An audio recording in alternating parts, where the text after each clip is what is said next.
ഈ കേസിലെ സാക്ഷി പുഷ്പ നമ്മളോടൊപ്പം ടെലിഫോൺ ലൈനിൽ ചേരുകയാണ്. പുഷ്പ, ചെന്താമര നിങ്ങളുടെ നാടിനെ ആകെ വലിയ ഭീതിയിലാക്കിയ കുറ്റക്കാരനാണ്. കുറ്റക്കാരൻ ഇപ്പോൾ കോടതിയിൽ തെളിഞ്ഞിരിക്കുന്നു. എന്തു ശിക്ഷയാണ് പ്രതീക്ഷിക്കുന്നത്? ഇനി ശിക്ഷയിൽ വാദം നടക്കേണ്ടതുണ്ട്. ഞങ്ങൾക്ക് ശിക്ഷ ഇതന്നെ. അയാൾ പറഞ്ഞ മരത്തിനെ തൂക്കിക്കൊല്ലേ. അയാൾക്ക് അങ്ങനെ ജാമ്യം കൊടുത്തു കഴിഞ്ഞാൽ പിന്നെ അയാള് പ്രതി ഞങ്ങളാണ്. അങ്ങനത്തെ പ്രതിയാക്കിയിട്ടാണ് അവർ രണ്ടുപേരും പോയത്. വെളിയിൽ വന്ന അയാൾ മിണ്ടാതിരിക്കില്ല. ഇവര് വെളിയിൽ കുറച്ച് ദിവസം അവർ ഉള്ളിൽ തീർച്ചയായിട്ടും ജാമ്യം കൊടുത്ത് അയാൾ വെളിയിൽ വരും. അപ്പൊ തൂക്കിക്കൊല്ലാൻ തന്നെ വിധിക്കണം. അയാൾ പറഞ്ഞാൽ ശരിയല്ലേ, കഠിന ശിക്ഷയല്ലേ അയാൾക്ക് കിട്ടേണ്ടത്. അയാൾ അങ്ങനെയല്ലേ ചെയ്തിട്ട് പോയിരിക്കുന്നു. അയാൾ വെളിയിൽ വിട്ട പിന്നെയും ഞങ്ങളെയൊക്കെ പ്രതിയാക്കി ആരിനെയൊക്കെ അയാളെ ഇരയാക്കാൻ വിചാരിച്ച് അയാളൊക്കെ ഇരയാക്കിയിട്ട് പോകും. പുറത്തേക്ക് വരുന്നതിനെ കുറിച്ച് നിങ്ങൾക്ക് ആശങ്കയുണ്ട് അല്ലേ? ഇല്ല, പിന്നെ ആശങ്കയില്ലാതെ ഞാനിപ്പോ ഞാൻ നാട് വിട്ടത്. ഒരു കൊച്ചിനെയും കൊണ്ട് ഞാനാണെങ്കിൽ കയ്യും കാലും വയ്യാത്തത് എടുത്തിട്ട് അന്യനാട്ടിൽ വന്ന് അധ്വാനിച്ച് ജീവിക്കേണ്ട. ഇപ്പോഴും കോയമ്പത്തൂരിലാണോ ശ്രീമതി പുഷ്പ താമസിക്കുന്നത്? ഇപ്പോഴും കോയമ്പത്തൂരിലാണോ?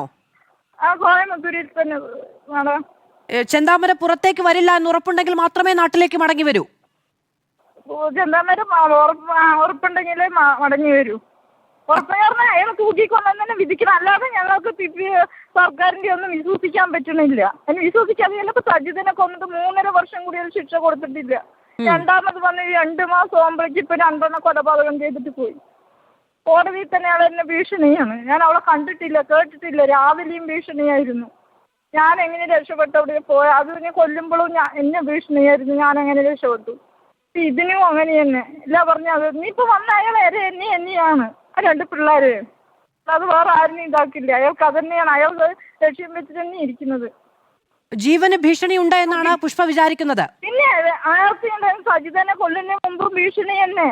അതൊക്കെ പറഞ്ഞപ്പോ നിങ്ങൾ പോലീസ് സ്റ്റേഷനിൽ പോയി പറയും. പിന്നെ ചേച്ചിനെ കൊന്ന ശേഷവും ഭീഷണി ഉണ്ടായിരുന്നു. അത് കഴിഞ്ഞിട്ടും വന്ന് ഇരുന്നിട്ടും ഭീഷണി തന്നെ. പിന്നെ ഞാനങ്ങനെ എല്ലാവരോടും പോയി പരാതി പറഞ്ഞ നാട്ടുകാരോടും പ്രസിഡന്റിനോടും MLA-നോടൊക്കെ പറഞ്ഞു. അത് കഴിഞ്ഞ് പോലീസ് സ്റ്റേഷനിൽ 4 പ്രാവശ്യം. കാരണം അയാൾ ജാമ്യത്തിൽ ഇറങ്ങി ഞങ്ങൾക്കൊന്നും ചെയ്യാൻ പറ്റില്ല എന്ന്. അവസാനം 2 താഴെ വീണപ്പോഴാണ് ജനങ്ങളൊക്കെ ഇതായത്. അതുവരെ നമ്മൾ പറയണതൊന്നും ഒരിതുണ്ടായിരുന്നില്ല. ഇല്ല, സമാധാനമായിരിക്കും. കാരണം നിയമത്തിന് മുന്നിൽ സ്വാഭാവികമായും ഒരു കേസിൽ ജാമ്യത്തിലിറങ്ങി അയാൾ എന്താണ് ചെയ്തത് എന്നതുണ്ട്. അതുകൊണ്ട് പുറത്തേക്ക് ഇറങ്ങാനുള്ള ഒരു സൗകര്യം ഉണ്ടാകില്ല എന്ന് തന്നെ നമുക്ക് പ്രതീക്ഷിക്കാം. സമാധാനമായിരിക്കും. പുഷ്പയാണ് നമ്മളോട് പ്രതികരിച്ചത്.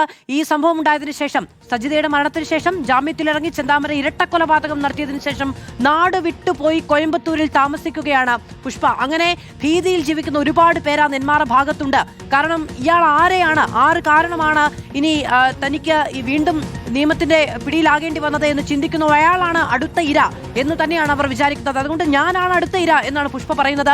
വലിയ ഭീതി ഉണ്ടാക്കിയ കൊടും കുറ്റവാളിയാണ് ചെന്താമര. ഇപ്പോൾ ഈ കേസിൽ കുറ്റക്കാരനാണെന്ന് തെളിഞ്ഞിരിക്കുന്നു.